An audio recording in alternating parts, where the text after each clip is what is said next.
Hello and welcome to the Land Rover, where we're restoring a 1960s ex-Australian Army Series 2 Land Rover. And before I introduce a bit more of the Landy and some of the things that we're working on to restore her and bring her back to her former glory, let's take a look at a bit of the vehicle's history and see the adventures she's been on before she ended up here in Queensland in 2024 in a shed just over there.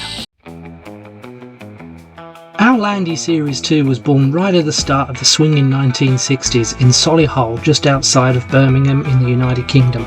And in April 1960 she hopped on a ship and was sent to Sydney to the Australian Army, where they converted her to an Army Land Rover complete with the distinctive cutout wheel arches and raising her suspension by 2 inches. Later in 1960 our Landy left Australia and was put on another ship similar to this photograph of HMAS Sydney. She was sent to Vietnam, where she entered service into the Vietnam War.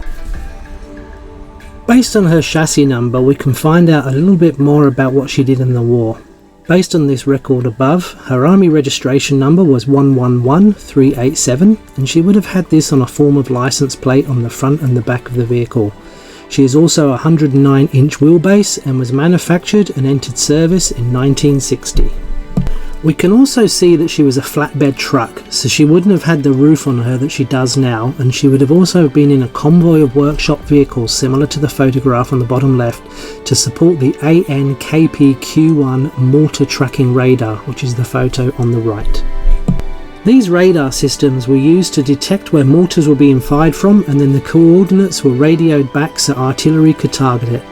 Over her time in Vietnam, there is no doubt she would have seen active combat. We can also see from the Army record her original engine number, however this was replaced by a Holden 202 in later years. Her chassis number is visible in the record, which is 153001-027. The final piece of information is at the end of her Army service she was sold back to New South Wales, and that was in 1983. After the Army, we know she was on a farm in New South Wales for just over 15 years. She then went up to Queensland, and at some point she ended up in Dalby, worked for a bit on a farm, and then obviously died. She sat in the backyard for 10 years until 2023. Towards the end of 2023, she was advertised on Gumtree for the total price of $2,500.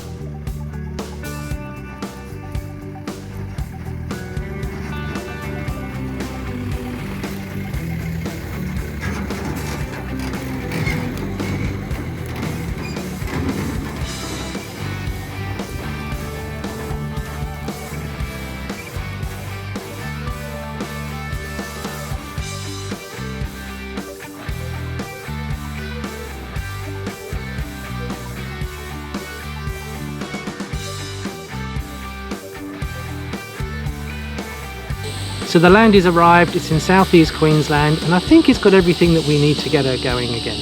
To start off, she has a plate with her chassis number on it, which we'll need to get her registered, and luckily this number also matches the number stamped on the chassis.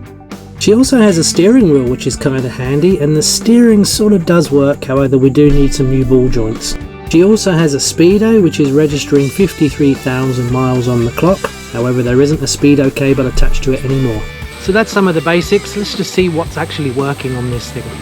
Headlights and indicators are present with all the wiring, however they sadly do not work.